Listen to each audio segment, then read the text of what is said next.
और भारत हमारा वैसे कभी टूटा नहीं था, जुड़ा था और जुड़ा है और जुड़ा रहेगा। अब सुनने में आ रहा है कि 2 दिन बाद दिल्ली में यात्रा आएगी और 7 दिन के लिए टूट जाएगी। तो भारत जोड़ो यात्रा ही टूट रही है, तो भारत कहाँ से जोड़ेंगे वो जनता तक पहुंचने के बजाय राजनेताओं तक ही पहुंच पाए। जो कांग्रेस के चमचे थे ना, उन्हीं तक राहुल गांधी पहुंच पाए, जनता तक तो पहुंच नहीं पाए।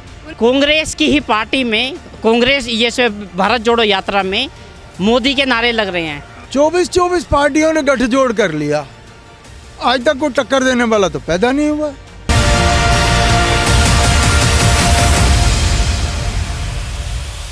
नमस्कार, आप देख रहे हैं नेशन लाइव। मैं हूं आपके साथ रवीना। दिल्ली के चुनावों का नतीजा आ चुका है, गुजरात के भी और हिमाचल प्रदेश के भी। अगर हिमाचल की बात छोड़ दे तो गुजरात और दिल्ली में कांग्रेस का जो प्रदर्शन है काफ़ी बुरा रहा है। और हाल फिलहाल में इतने समय से जो राहुल गांधी जी की भारत जोड़ो यात्रा है वो चल रही है। 23-24 तारीख को वो दिल्ली आने की भी बात हो रही है, दिल्ली आ जाएगी वो यात्रा। तो लोगों से जानते हैं, अभी हम राजीव चौक में मौजूद हैं, कि जो ये भारत जोड़ो यात्रा है कितनी राहुल गांधी जी की जो छवि है उसको सुधारने की कोशिश कर पाई है। और अगर 2024 के चुनाव की बात करें तो क्या लगता है, नरेंद्र मोदी जी को टक्कर देने के लिए राहुल गांधी की जो भारत जोड़ो यात्रा चल रही है उसमें उनको कोई लाभ मिलेगा या नहीं? यहाँ पे पब्लिक इकट्ठा हो रखी है, उनसे बातचीत करते हैं। जी, क्या लगता है आपको भारत जोड़ो यात्रा जो राहुल गांधी जी की चल रही है, क्या कहना चाहेंगे उसमें? मैम बिल्कुल फ्लॉप है। भारत जोड़ो यात्रा जो है वो जनता तक पहुंचने के बजाय राजनेताओं तक ही पहुंच पाए। जो कांग्रेस के चमचे थे ना, उन्हीं तक राहुल गांधी पहुंच पाए, जनता तक तो पहुंच नहीं पाए। उनकी छवि सुधारने की कोशिश की जा रही है। कांग्रेस के जो नेता हैं, मेन पॉइंट ही है कि राहुल गांधी जी की छवि को जनता के बीच में बढ़िया बना दिया जाए। लग रहा है कि वो मकसद उनका पूरा होगा। स्मृति ईरानी ने भी ओपन चैलेंज किया ना, आज सुबह ही चैलेंज किया ना कि अगर हिम्मत है तो आइए अमेठी से चुनाव लड़िए।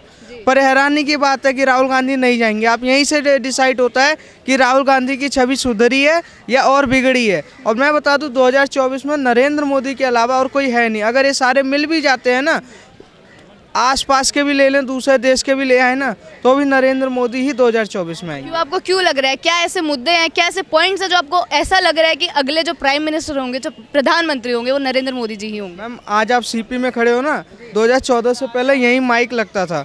कृपया अपने आसपास देखकर चलें, कोई मतलब सामान ना पड़ा हो। और ट्रेनों में, बसों में ये हरदम चलता रहता था, आज ये बंद हो गया है। आज कहीं पर आतंकवादी बम नहीं फूटते। आज जम्मू कश्मीर से 370 हट गया है, अयोध्या में राम मंदिर बन गया। और जो राष्ट्रवाद के मुद्दे हैं, जो भारत के मुद्दे हैं, उनको सरकार आगे लेके चल रही है और भारत को इस हिसाब से आगे लेके चली, विश्व में डंका बज रहा है। तो वो हम लाएंगे ना जो कि देश की बात करेगा, जो देश हित की। हम उनको थोड़ी ना लाएंगे जो क्या नाम है जमानत पे सड़क पे घूम रहे। राहुल गांधी जमानत पे है, सोनिया गांधी जमानत पे है, प्रियंका गांधी क्या नाम है जमानत पे तो नहीं है, उनके जो हस्बैंड है वो खुद जमानत पे हैं। जब पूरे खानदान पे ही केस लगा हुआ है, एक ना एक केस लगा हुआ है, तो उसको लाएंगे जो जमानती हैं। क्या हमारे देश का प्रधानमंत्री ऐसा होगा कि युवा बोलेगा भैया हमारा प्रधानमंत्री चोर है, जमानती है? तो ऐसे थोड़ी ना लाएंगे। हम उनको लाएंगे जो देश हित की बात करता है, जिसपे कोई केस ही ना हो, दाग ही ना हो। ऐसे प्रधानमंत्री ही लाना सबसे बढ़िया उचित काम। जी, मुश्किल है, मुश्किल सुधरेगी इसकी छवि। आज छवि कांग्रेस पार्टी की इतनी खराब हो चुकी है कि जो सुधरनी बहुत मुश्किल है। अब मोदी जी के आने के बाद विपक्ष इतना आपको क्यों लग रहा है कमजोर क्यों होता जा रहा है? उनके खुद के कर्म है जो उन लोगों ने किए हैं, और वही हैं जो कि कांग्रेस के आड़े आ रहे हैं। आज राहुल गांधी जी भारत जोड़ो यात्रा पे निकले हैं, जिनके पूर्वजों ने इस भारत को तोड़ा है। हमेशा भारत में भ्रष्टाचार, जो भी काम करते थे सबसे ज़्यादा भ्रष्टाचार यही पार्टी करती थी। बाकी पार्टी भी करती हैं लेकिन इतना नहीं करती। जो कांग्रेस का बुरा प्रदर्शन रहा है, अगर हम दिल्ली के चुनावों की बात करें या गुजरात की भी बात करें, उस पर क्या कहना चाहेंगे? देखो, इनका जो प्रदर्शन है ना, मुझे नहीं लगता कि अब कांग्रेस पार्टी 20 साल तक आ भी पाएगी। बहुत मुश्किल है। भारत जोड़ो यात्रा से कोई फर्क नहीं पड़ने वाला, कुछ फर्क नहीं पड़ने वाला। अब भारत जोड़ो यात्रा में हो क्या रहा, मैं भी कुछ दिन पहले देख रहा था, वो एक्ट्रेसेस आ रही हैं इनके साथ में वो करने के लिए, जो राजनीति की ABCD नहीं जानती हैं। ऐसे लोगों को लेके ये लोग भारत जोड़ो यात्रा पे निकले हैं। क्या फ़ायदा है ऐसी भारत जोड़ो यात्रा का? ऐसी भारत जोड़ो यात्रा कभी सफल हो ही नहीं पाएगी। ये अच्छा, आपको क्या आने वाले हैं? अभी तो खैर ये राजस्थान में घूम रहे हैं अपने एरिया में, ये अपने एरिया में घूमते रहेंगे। यूपी दिल्ली आ जाएंगे। दिल्ली से कहाँ जाएंगे? यूपी में इनका क्या है? आपने देखा होगा ये भारत जोड़ो यात्रा में मोदी के नारे लगते हैं, बीजेपी के नारे लग रहे हैं। अभी देखा होगा यहाँ ये इसमें राजस्थान जाने से पहले कांग्रेस की ही पार्टी में, कांग्रेस ये से भारत जोड़ो यात्रा में मोदी के नारे लग रहे हैं। हर हर मोदी, घर घर मोदी के नारे लोग लगा रहे हैं, उन्हीं के सामने, राहुल गांधी जी के सामने। तो आपको लगता है कि इस भारत जोड़ो यात्रा का कोई असर आगे आने वाले चुनाव में देखने को मिलेगा? भाई मुझे तो नहीं लगता। राहुल गांधी की आंखों में कभी आप देखना, वो स्पीच जब देते हैं तो उनकी आंखों में ध्यान से देखना, उनकी आंखों में एक सपना दिखाई देता है, वो है देश का प्रधानमंत्री बनने का। और वो सपना ही रह जाएगा, वो बेचारा सपना लिए ही उसकी ज़िंदगी पूरी हो जाएगी। अच्छा जी। मुझे तो ये समझ में नहीं आ रहा, एक तो उनके भाषण जो होते हैं वो पता नहीं किस तरीके के होते हैं। अरे कहते हैं खेतों में तेल लगवाऊंगा, मशीन ऐसी बनाऊंगा, आलू से सोना बनेगा। आपने देखी ऐसी मशीन? आलू से सोना बनेगा? अगर एक बार बताओ, अगर खेतों में टेल लग गई, खेतों में अगर वो टेल लगवा देंगे तो भैया खेती कहाँ करोगे? शौचालय में खेती करोगे क्या? हाँ, तो ये इस तरीके के ऊट पटांग जो भाषण दे रहे हैं, मुझे नहीं लगता कि ये लोग कभी आ भी पाएंगे सत्ता में। अब तो कांग्रेस का भूल जाना ही अच्छा है। तो आपको लग रहा है कि मोदी जी को टक्कर देने वाला कोई होगा ये 2024 में जो इलेक्शन होने वाले हैं, या फिर नरेंद्र मोदी जी ही दोबारा प्रधानमंत्री का एक चेहरा उभर कर आएंगे? 24 पार्टियों ने गठजोड़ कर लिया, आज तक कोई टक्कर देने वाला तो पैदा नहीं हुआ। अच्छा। आगे कैसे पैदा हो जाएगा? ये सारे जितने अपॉर्चुनिस्ट हैं, आप ये बताओ कि हिंदुस्तान के अंदर ऐसी डेमोक्रेटिक पार्टी है कौन सी? ये सारी परिवारों की पार्टियां हैं। ये या तो अपना हित सोचती हैं या अपने परिवार का हित सोचती हैं। इनको देश के बारे में सोचने की फुर्सत ही नहीं है। लेकिन अगर दिल्ली की बात करें तो जो अभी एमसीडी चुनाव हुए हैं, बीजेपी उसमें हार गई। 15 साल के बाद उनको हार का सामना करना पड़ा है। तो आपको लग रहा है कहीं ना कहीं जो आम आदमी पार्टी है वो उभर कर आ रही है और बीजेपी को दबाने की कोशिश की जा रही है?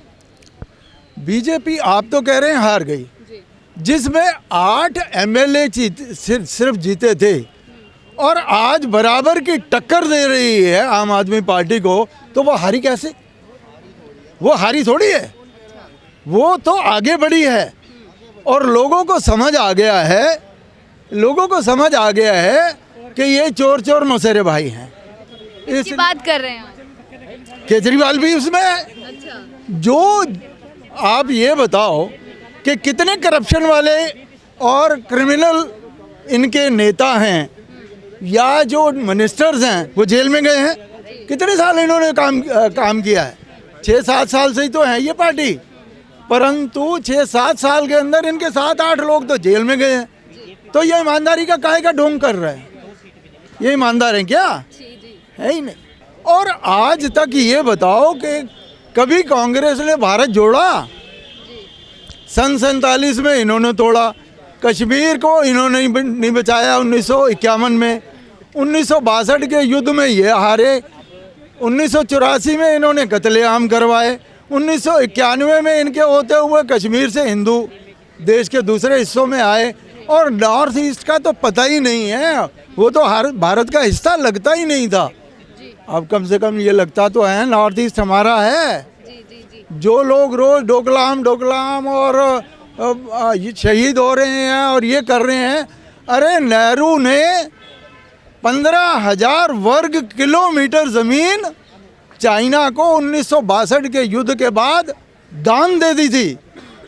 और उस समय जो एक एमपी ने पूछा, एक समाजवादी एमपी ने पूछा कि भाई ये ज़मीन जो है ये क्यों दी जा रही है? नेहरू जी ने लोकसभा के अंदर बयान दिया, क्योंकि ये ज़मीन जो है इस पर कुछ पैदा तो होता नहीं है, तो चाइना लेता है तो ले जाने दो। तो ये इस तरह के जो नेता हैं या इस तरह की जो पार्टी है जिसने इस देश को हमेशा तोड़वाया है, वो आज भारत जोड़ो की बात कर रहे हैं, तो उसके पीछे उनका स्वार्थ नज़र आ रहा है। देखिए, ऐसा है कि ये पार्टियां हैं, सब अपने अपने हित में सब बोलती हैं, लेकिन अगर आप ग्राउंड रियलिटी पे देखें 2014 के बाद और अब की स्थिति, 2014 से पहले क्या था? आप यहाँ पर बेहिचक खड़े हुए, इतनी पब्लिक खड़ी हुई है और आप और भी शो करते होगे, बेहिचक करते हो। लेकिन 2014 से पहले क्या था कि ऐसे शो नहीं कर सकते थे।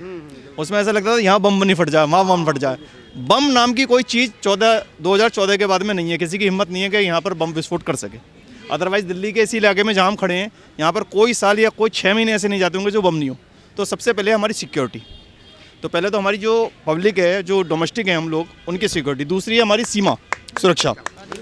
आज की डेट में आप देखिए सीमा सुरक्षा में आप विपक्ष कुछ भी कहता रहे, देखिए विपक्ष को राजनीति करनी है, वो भी राजनीति में है, तो राजनीति करने के लिए कुछ ना कुछ बोलना ही पड़ेगा, ठीक है। अब अंदर से अगर उनसे पूछा जाए, अगर आप ऑफ द रिकॉर्ड उनसे पूछेंगे तो वो भी मोदी जी की तारीफ़ करेंगे, उसकी तारीफ़ करे बिना नहीं रहेंगे। आज आप देखिए कि कल CIA के प्रेसिडेंट जो हैं, उन्होंने एक बयान दिया है कि ये जो परमाणु युद्ध रुका है रूस और यूक्रेन का, उसमें कहीं ना कहीं मोदी जी का हाथ है। इंटरनेशनल उस पर इंटरनेशनल लेवल पर कोई भी ऐसा बयान नहीं दे देगा। लेकिन एक सवाल आता है सर कि मोदी जी के आने के बाद जो विपक्ष है, खासकर कांग्रेस की अगर हम बात करें, राष्ट्रीय पार्टी है, इतनी पुरानी पार्टी है, वो कहीं ना कहीं कमज़ोर होती जा रही है, उसका क्या कारण है? मैडम उसका कारण खुद कांग्रेस है। आप देखिए इतनी बड़ी पार्टी एकदम नीचे क्यों गई, इसे खुद आत्म चिंतन करना पड़ेगा कि हम क्यों गए, क्योंकि सबसे बड़ा होता है संगठन। पहली बात उसका संगठन नहीं है। दूसरा, जिस तरह से मोदी जी की आंधी आई, एक आंधी आने के बाद में उनका जो मनोबल बढ़ाना चाहिए था अपने कैडर्स का, जो संगठन का है, वो उसके लिए विफल रहे। दूसरा, एक जो ये इनका 23 चल रहा है, G23, जो 23 जो इनके टॉप लीडर्स का ग्रुप था, एक कहीं ना कहीं जब उनकी अनदेखी हो रही है या वो जब असंतोष है, तो वहाँ से काफ़ी कुछ सिद्ध हो जाता है कि कहीं ना। और देखो संगठन कौन मजबूत करेगा, ये जो बड़े नेता हैं, जो पुरानी पार्टी के हैं, क्योंकि इन्हें ग्रास रूट लेवल पर पता है कि कैसे भारत जोड़ो यात्रा मदद कर पाएगी या नहीं कर पाएगी? मैं तो ऐसे भारत जोड़ो यात्रा मानते ही नहीं हूँ। हाँ, ये तो कहीं ना कहीं हो सकता है कि राहुल गांधी जी या अब जो भी है वो भी राजनीति कर रहे हैं, तो कहीं ना कहीं अपना फेस चमकाने के। अब भारत जोड़ो यात्रा है तो भारत जोड़ो यात्रा बीच में टूटनी नहीं चाहिए थी मेरे हिसाब से, लेकिन अब सुनने में आ रहा है कि 2 दिन बाद दिल्ली में यात्रा आएगी और 7 दिन के लिए टूट जाएगी। तो भारत जोड़ो यात्रा ही टूट रही है तो भारत कहाँ से जोड़ेंगे वो? तो उसे कंटिन्यू रखें ना, छुट्टी मनाना जरूरी नहीं है ना। अगर वो इतनी चिंता है तो पहले भारत की जनता, भारत की समस्याएं जरूरी है ना, तो छुट्टी क्यों कर रहे हैं? तो भारत जोड़ो समस्याएं जोड़ें। तो ये कहीं ना कहीं खुद आत्मचिंतन करना पड़ेगा। और अभी भाई साहब ने सही कहा कि कांग्रेस भी बहुत बड़ी पार्टी है, संगठन है, तो लेकिन अब स्थिति ऐसी हो चुकी है कि मुझे नहीं लगता कि अब ये दोबारा उठकर खड़े हो पाएंगे। तो आपको क्या लगता है केजरीवाल जी टक्कर दे पाएंगे नरेंद्र मोदी को? नहीं दे पाएंगे। दिल्ली में MCD तो जीत गए हैं वो। नहीं, MCD जीतने से कुछ नहीं होता है। ये छोटा मोटा निकाय चुनाव होता है दिल्ली का। जो अब दिल्ली जो गवर्नमेंट जो सरकार का चुनाव होता है वो भी एक निकाय चुनाव का टाइप का ही है। पंजाब जीत गया उनके लिए सफलता है, लेकिन उत्तराखंड हो गया, उत्तर प्रदेश हो गया, वहाँ जो हार गए, गोवा हार गए, तो वहाँ पे भी तो दिखना चाहिए ना। उनके साउथ में क्या वोट बैंक है उनके पास, बंगाल में क्या वोट बैंक है, बिहार में उनकी कितनी वोट परसेंटेज है, ये भी देखना चाहिए। टक्कर कौन देता है? जहाँ जिसका हर क्षेत्र में प्रभाव हो। और कांग्रेस का कहीं ना कहीं हर क्षेत्र में प्रभाव है, कहीं ना कहीं उसके हर राज्य में वोट परसेंटेज है। तो कांग्रेस बिना मतलब अब क्या कहते हैं कि बिना निस्संदेह कांग्रेस बीजेपी के सामने खड़ी है। भले वो कितनी भी सीट लाए, लेकिन कांग्रेस बीजेपी को टक्कर देने लायक है। और अगर हम दिल्ली की बात करें, काम की बात करें, आपने बोला कि केजरीवाल जी जीत तो गए हैं, दिल्ली सरकार में भी वो बने हुए हैं, अब MCD भी उनकी हो गई है, क्या लग रहा है विकास कर पाएंगे? जो उन्होंने वादे किए वो पूरे कर पाएंगे? काम करके दिखाए। दावा कर रहे हैं ना कि दिल्ली सरकार घाटे में नहीं चल रही है, दिल्ली सरकार सरप्लस में चल रही है। DTC की बसें जितनी हैं वो पूरी कर दें। दिल्ली जल बोर्ड में जो ये पानी जो लोगों का समस्या हो रही है उसकी समस्या पूरी कर दें। 8 साल सरकार हो गई, फिर मौका देंगे। यमुना में जो गंदगी है उसको क्लीन कर दें, फिर मौका देंगे। समस्या क्या है? ठीक है ना। तो नरेंद्र मोदी को टक्कर देने के लिए अभी कोई नहीं है। आप 24 से लेकर 29 तक किसी को सोचना ही नहीं है, क्योंकि वैसी नीति लेके कोई चल नहीं रहा है। सबका साथ, सबका विकास, सबका विश्वास, ये क्या होता है ना, ये बोलने के लिए चीज़ें, सबके लिए करने के लिए, सबके लिए बोलने के लिए डिफरेंट चीज़ें होती हैं। और थोड़ा बहुत हो भी रहा ना, तो अगर लोगों को लगा गया कि हाँ हो रहा ना, तो वोट कहाँ गिरेगा आपको पता है। जब तक कोई टक्कर नहीं देता है ना, तब तक मज़ा नहीं आता है। तो टक्कर देने के लिए तो सामने वाला होना बहुत ज़रूरी है। तो सामने वाला है टक्कर दे रहा है, और टक्कर लेने के लिए हमारे मोदी जी तैयार हैं, ठीक है ना। तो वैसे भी मैं ये कहूँगा, भारत तो पहली बात तो जोड़ने की कोई ज़रूरत नहीं है। अगर जोड़ना है तो उनको अपना पाकिस्तान चले जाएं, उसको अपने इसमें हिस्से में ले आएँ, बांग्लादेश को ले आएँ, तब हम कहेंगे हमारा भारत जुड़ गया। और भारत हमारा वैसे कभी टूटा नहीं था, जुड़ा था और जुड़ा है और जुड़ा रहेगा, ठीक है ना। तो ये मैं कहूँगा, बाकी वो अपना 24 की तैयारी करें, करो, इससे कोई इतराज़ नहीं है। क्या इतराज़ है? कोई इतराज़ नहीं है, करने दीजिए। बाकी हम लोग तो जनता जानते हैं। अभी भाई सर ने क्या कहा, अगर देश सुरक्षित है तो हम सुरक्षित हैं, अगर देश ऐसी व्यक्ति नहीं रहेगा तो हम कहाँ से सुरक्षित रहेंगे बताइए। अभी इतनी भीड़ खड़ी होगा, कृपया लावारिस वस्तुओं से सावधान। आजकल ये भी सुनने को मिलता ही नहीं है, नहीं तो यहाँ बाजा लगा होता कोने कोने पे। कृपया अपने अपने सामान का सुरक्षा कहीं कहीं बम ना हो जाए, कोई बगल में रख के चला जाए, ठीक है ना। तो अब ये सुनने को नहीं मिला है, आराम से जा रहे हो ना, आराम से आ रहे हो, कोई दिक्कत परेशानी नहीं। तो यही लावारिस को बैग छोड़ के, भाई ये बैग किसका है, ये बैग किसका है, ऐसे होता था।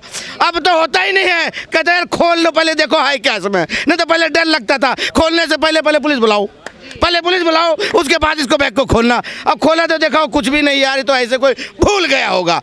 तो 24 में मोदी जी हैं, अब मोदी जी आएंगे, उसके बाद बाबा जी भी आएंगे, हमारे योगी आदित्यनाथ आएंगे, ठीक है ना जी। बहुत बहुत शुक्रिया आप सबका। तो अभी हमने यहाँ की जनता से बात की है, आपको रूबरू करवाया, आपको दिखाया कि जनता की क्या राय है। राहुल गांधी जी को जो भारत जोड़ो यात्रा है, उनको भारत तोड़ो यात्रा के नाम से भी लोग बोल रहे हैं कि इसकी छवि पर कोई फर्क नहीं पड़ने वाला है। और 2024 के जो चुनाव है उसमें अभी तक नरेंद्र मोदी जी को टक्कर देने वाला कोई नेता नहीं बना है। ऐसे ही खबरें नेशन लाइव आप तक पहुंचाता रहेगा। देखते रहिए नेशन लाइव। कैमरा पर्सन अभिनव के साथ मैं रवीना।